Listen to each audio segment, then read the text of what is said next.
Today we're going to be going over a book that's been recommended to me quite a lot from all of you on the channel.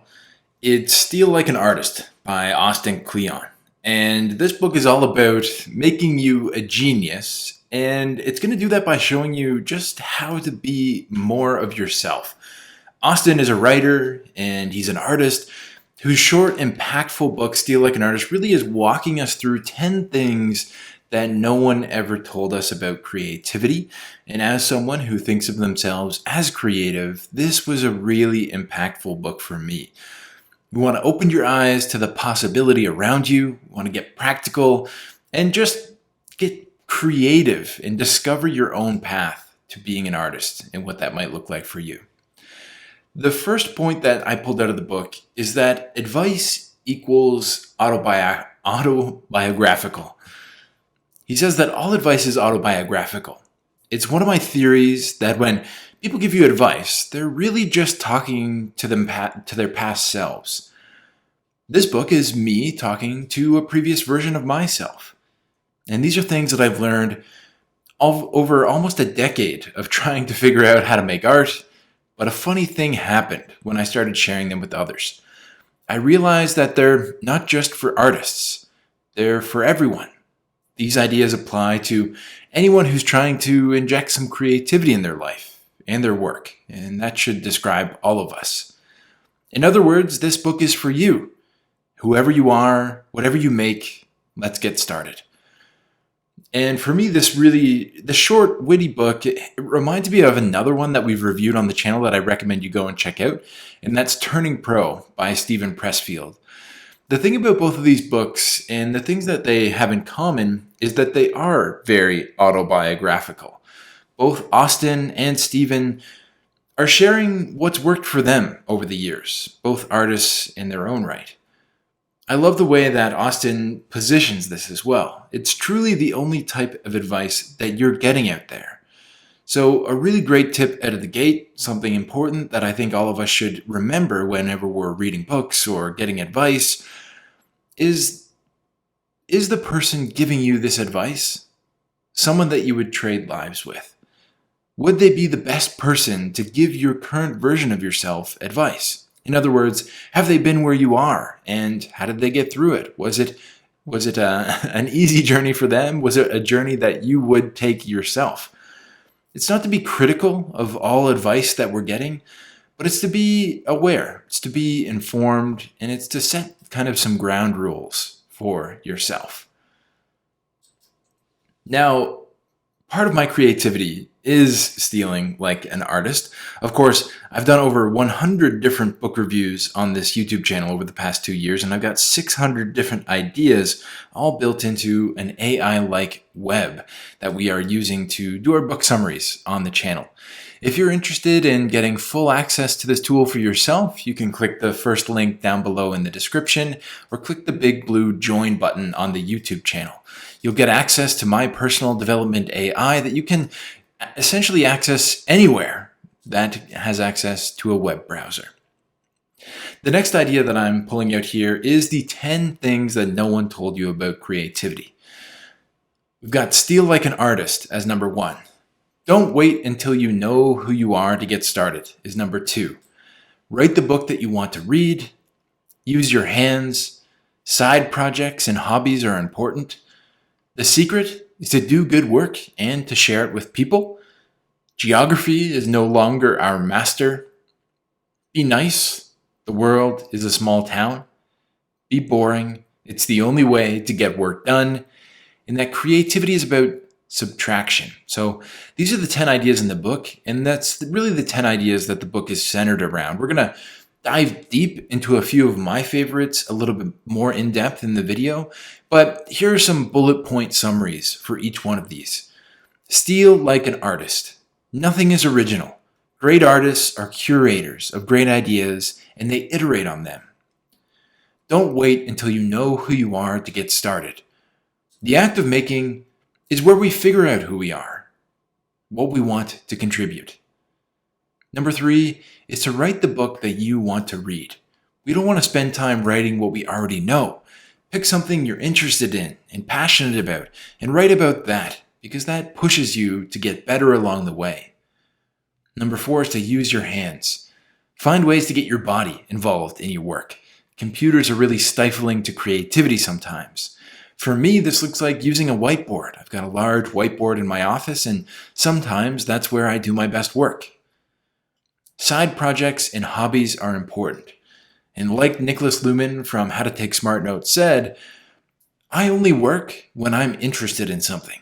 Having a lot of side projects lets you always choose the one that you're engaged with. Number 6 is the secret. Do good work and share it with people. The world is where we get feedback. You need to get the world to look at your stuff to know if your art is worth. Number 7 is geography is no longer our master, and I think we all really have figured this out over the last couple of years. But the space around you has energy. Sometimes you need to move to free it. Sometimes you need to go work at a coffee shop. Sometimes you need to just get out of that stifling office for a little while to allow the ideas to flow. Number 8 is to be nice. The world is a small town. We want to remember the golden rule. It's even more important on the internet because if you're one of the trolls out there, it's going to come back to bite you eventually. Number 9 is to be boring because it's the only way to get real work done.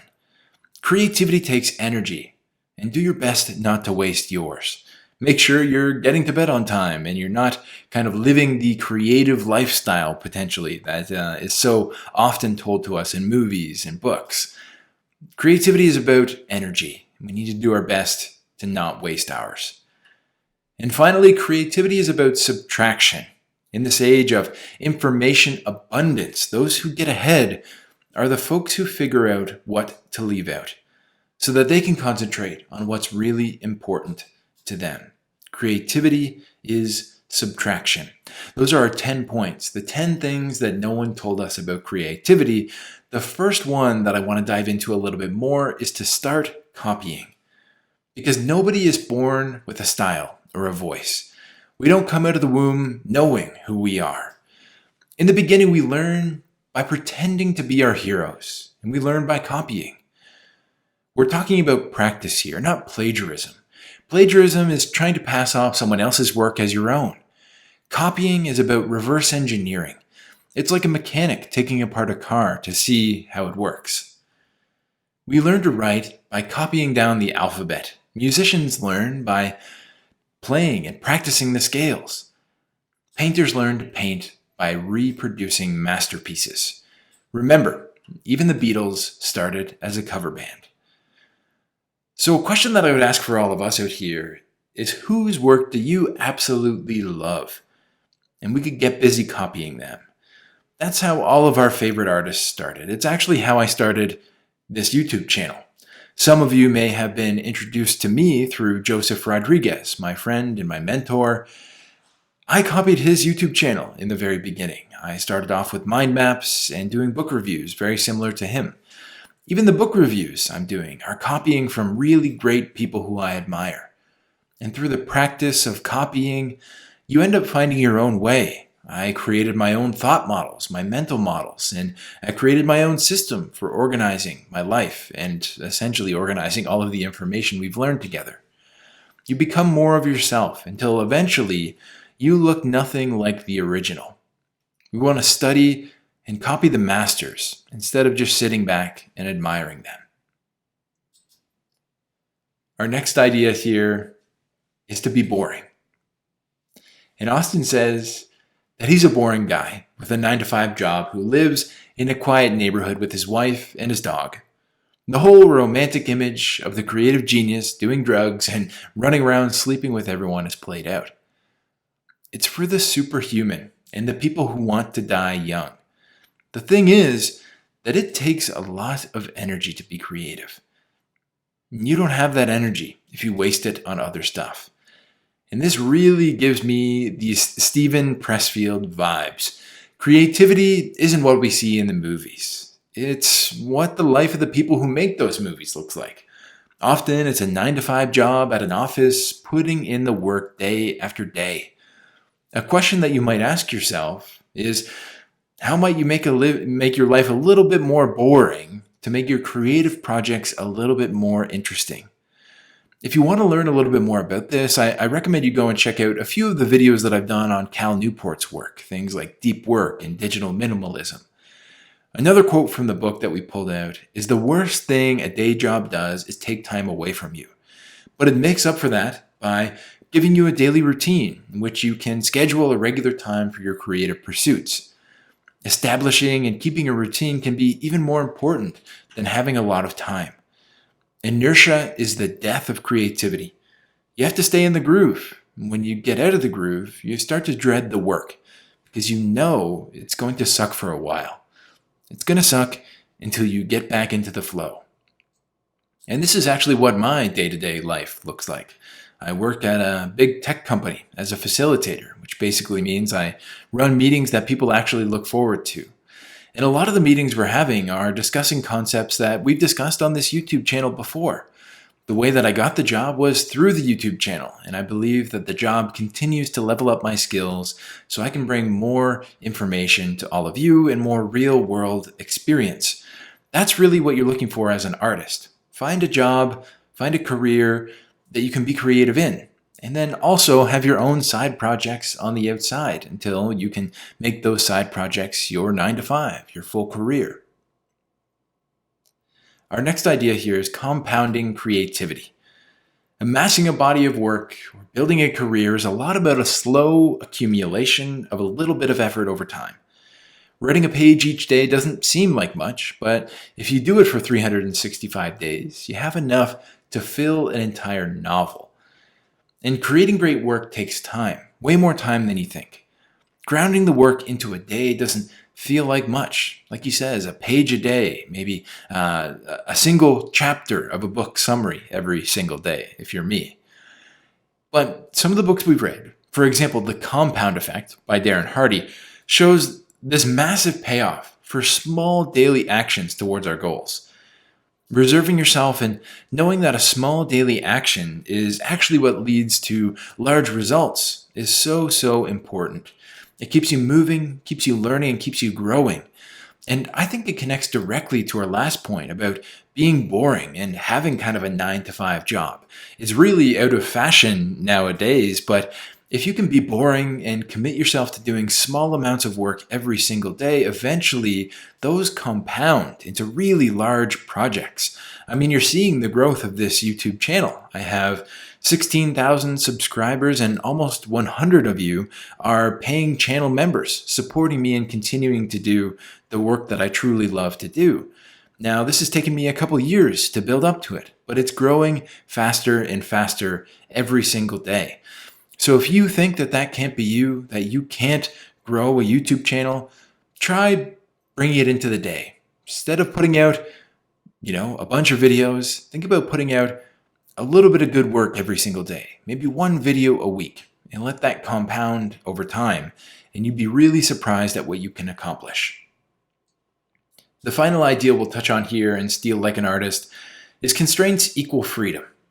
In this age of information abundance and overload, those who get ahead will be the folks who figure out what to leave out, so that they can concentrate on what's really important to them.